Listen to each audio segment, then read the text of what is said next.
अब देखो यार, अगर तुम लोग AEW के हार्डकोर फैन हो तो ये वीडियो तुम्हारे लिए होने वाली है, क्योंकि गाइस 2024 में AEW का नंबर 1 रेसलर रिवील हो चुका है। AEW के कल हुए शानदार डायनामाइट के बाद डायनामाइट की व्यूअरशिप सामने आ चुकी है। जेड कारगिल के AEW में करियर को लेकर जेड कारगिल का काफी कंट्रोवर्शियल स्टेटमेंट आ रहा है। रेसलिंग इंडस्ट्री में WWE के मोनोपोली को लेकर एडम कोपलैंड ने काफी बड़ा स्टेटमेंट दे दिया है। AEW के 3 घंटे के लाइव शो को लेकर एंड्रू जेन ने काफी बड़ी अपडेट दी गई। तो गाइज वहीं मर्सिडीज मोन के AEW में डेब्यू रूमर के बाद AEW में मर्सिडीज मोन के डेब्यू का ऑफिशियल डेट कंफर्म हो चुका है। तो गाइज चलिए बिना किसी देरी के शुरू करते हैं इस वीडियो को। और गाइज सबसे पहले बात करेंगे डायनामाइट के व्यूअरशिप की। बात करें अगर यहाँ पर AEW के डायनामाइट के व्यूअरशिप की, तो गाइज जैसा कि आप लोग को याद होगा, लास्ट वीक जब AEW ने उनका डायनामाइट किया तो लास्ट वीक AEW के डायनामाइट को 8,37,000 व्यूअरशिप मिली थी, जो कि AEW डायनामाइट की एक एवरेज व्यूअरशिप थी।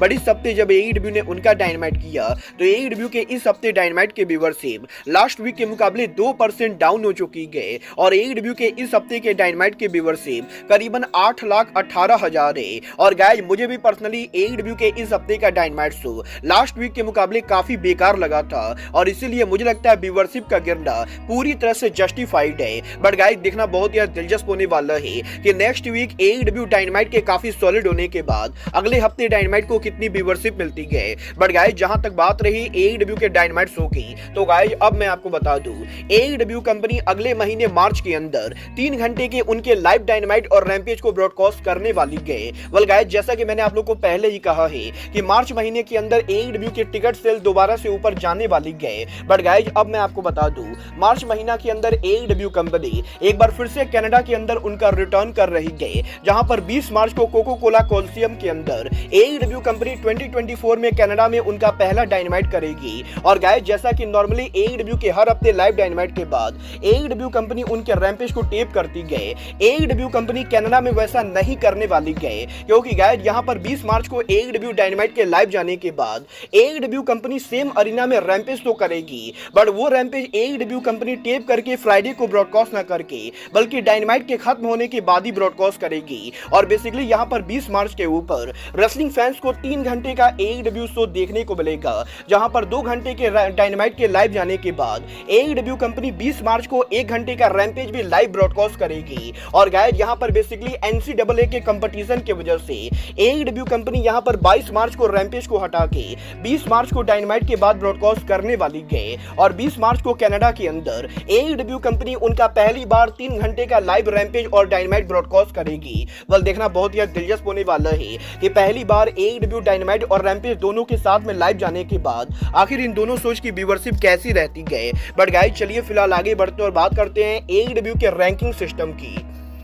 अगर बात करें यहाँ पर AEW के रैंकिंग सिस्टम की, तो गाइज अगर आपको नहीं मालूम है तो मैं आपको बता दूं, कल यहाँ पर AEW के डायनामाइट के ओवर होने के बाद AEW कंपनी ने ऑफिशियली उनके रैंकिंग सिस्टम को अपडेट कर दिया है। और गाइज 2024 के अंदर AEW का पहला ऑफिशियल रैंकिंग सामने आ चुका है। और बात करें अगर यहाँ पर इन रैंकिंग की, तो गाइज यहाँ पर AEW के ट्रियोस डिवीजन के अंदर करेंटली यहाँ पर AEW के टॉप 5 ट्रियोस टीम के अंदर house of black number 5 rank पर है, FTR Daniel Garcia number 4 rank पर है, डार्क ऑर्डर नंबर 3 रैंक पर है, नंबर 2 रैंक पर हार्डी बॉयज मार्क बिस्कुक है और नंबर 1 रैंक पर करंटली बुलेट क्लब गोल्ड है। तो गाइज वहीं AEW के टैग डिवीजन के अंदर Orange Cassidy Trent Beretta number 5 rank पर है, प्राइवेट पार्टी नंबर 4 रैंक पर है, Bryan Rayson Claudio number 3 rank पर है, John Silver Alex Reynolds number 2 rank पर है और AEW के नंबर 1 टैग टीम करंटली यहां पर स्टिंग और डार्बी एलन है। और गाइज इसके बाद AEW के वुमेन डिवीजन के अंदर मरिया में नंबर 5 रैंक पर है, स्काई ब्लू नंबर 4 रैंक पर है,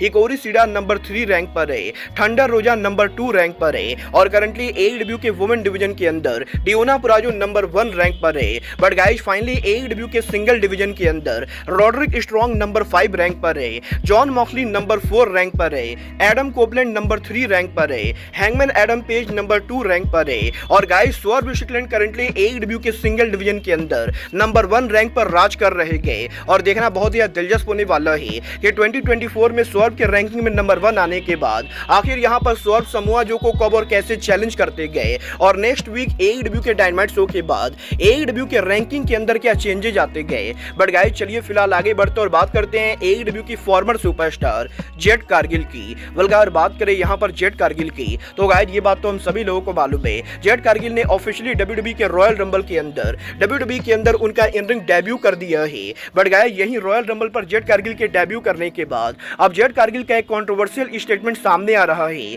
जहां पर बेसिकली जेड कारगिल ने एक इंटरव्यू के अंदर AEW में उनके करियर को लेकर बात की। और गाइस जेड कारगिल का ये कहना है कि वो यहां पर इस चीज को लेकर काफी हैप्पी गए कि WWE में आने से पहले जेड कारगिल को AEW में काम करने का मौका मिला, क्योंकि गाइस AEW कंपनी में काम करके जेड कारगिल को यहां पर काफी ज्यादा एक्सपीरियंस मिला। और गाइस यहां पर AEW कंपनी में काम करने की वजह से आज यहां पर जेड कारगिल बड़ी कंपनी के ऊपर काम कर रही गए। और बेसिकली यहां पर जेड कारगिल इंटरव्यू के अंदर ये बोल देती गए कि AEW कंपनी में काम करने के बाद अब फाइनली यहां पर जेड कारगिल ग्रैंड स्टेज पर काम करने के लिए रेडी हो चुकी गए। और क्योंकि जेड कारगिल के इस इंटरव्यू के अंदर जेड कारगिल ने इनडायरेक्टली AEW को WWE से छोटा कंपनी बता दिया है, तो गाइस इसीलिए सोशल मीडिया के ऊपर AEW के मार्क्स के द्वारा जेड कारगिल को काफी ज्यादा हेट मिल रहा है और काफी सारे लोग यहां पर जेड कारगिल को दोगला कॉल आउट कर रहे गए। गाइस सोशल मीडिया पर जेड कारगिल को काफी ज्यादा हेट मिलने के बाद जेड कारगिल ने यहां पर उनके स्टेटमेंट को लेकर ट्वीट किया, जहां पर जेड कारगिल का यह कहना है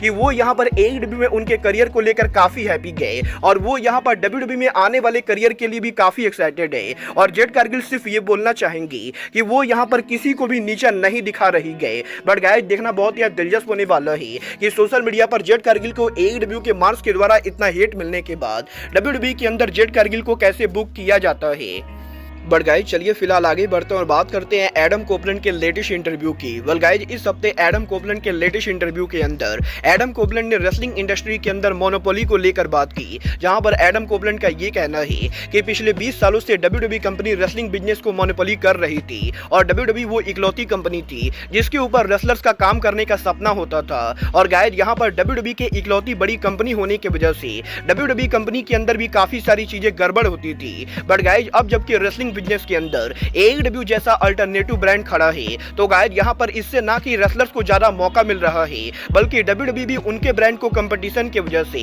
पहले के मुकाबले बेटर कर रही गए। और गाइस यहाँ पर एडम कोपलैंड ये बिलीव करते गए कि रेसलिंग बिजनेस के अंदर AEW कंपनी का होना रेसलर्स और फैंस दोनों के लिए बेहतरीन है, क्योंकि गाइस यहाँ पर एडम कोपलैंड भी पर्सनली अगर यहाँ पर AEW कंपनी को ज्वाइन ना करते तो वो यहाँ पर आज के टाइम के ऊपर रिटायर हो चुके होते। और अगर यहाँ पर AEW कंपनी बिजनेस के अंदर ना होती तो गाइस रेसलिंग इंडस्ट्री के अंदर ऐसे कई सारे रेसलर्स हैं जिन्होंने उनका करियर भी शुरू नहीं किया होता और कई सारे ऐसे रेसलर्स हैं जिनके WWE से रिलीज होने के बाद उन्हें यहाँ पर WWE के लेवल की कंपनी पर काम करने का मौका ना मिलता। और गाइस इसीलिए एडम कोपलैंड ये बिलीव करते गए कि AEW कंपनी का रेसलिंग बिजनेस में होना WWE रेसलिंग फैंस और पूरे रेसलिंग बिजनेस के लिए बेटर है, क्योंकि गाइस यहाँ पर अगर AEW कंपनी इस बिजनेस में ना होती तो गाइस आज के टाइम पर रेसलिंग काफी ज्यादा बोरिंग होता। और इसीलिए एडम कोपलैंड ये बिलीव करते गए कि AEW कंपनी आगे चलकर जितना बेटर करेगी ये चीज ओवरऑल पूरे रेसलिंग बिजनेस के लिए बेटर होने वाला है। और एडम कोपलैंड इस चीज को लेकर काफी हैप्पी गए कि वो यहाँ पर AEW जैसी कंपनी के अंदर काम कर रहे गए।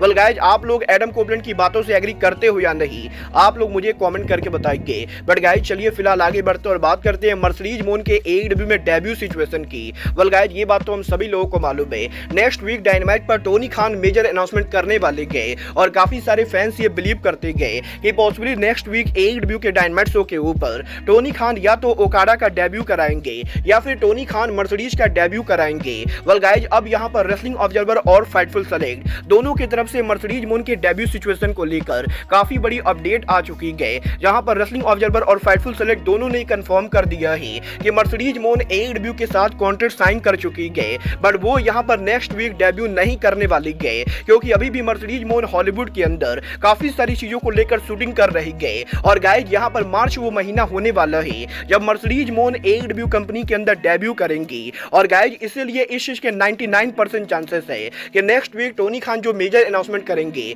वो यहाँ पर TD गार्डन के अंदर AEW का डायनामाइट शो होगा, जिस डायनामाइट के ऊपर 13 मार्च को मर्सिडीज उनका डेब्यू करेंगी। बट गाइस अगर यहाँ पर TD गार्डन के अंदर टोनी खान डायनामाइट को अनाउंस नहीं करते गए तो गाइस यहाँ पर दूसरी अनाउंसमेंट ये हो सकती है कि टोनी खान ने रेन मेकर काजुचिका ओकाडा को साइन कर लिया है। वेल गाइस, यहाँ पर एक बात तो 100% क्लियर हो चुकी है कि मर्सिडीज मोन AEW कंपनी पर गारंटेड डेब्यू करने वाली गए और मुझे यहाँ पर 99% इसके चांसेस लगते गए कि Tony Khan next week Dynamite show के ऊपर TD गार्डन के अंदर AEW का डायनामाइट ही अनाउंस करने वाले गए। बाकी गाइस, अब ये तो कल के डायनामाइट को देखकर ही पता चलेगा कि नेक्स्ट वीक डायनामाइट पर टोनी खान क्या अनाउंसमेंट करते गए। बट गाइस, फिलहाल के लिए अब आज के इस वीडियो में बस इतना ही। मैं मिलता हूँ आपसे अपने अगले वीडियो में। बट गाइस, तब तक के लिए गुड बाय,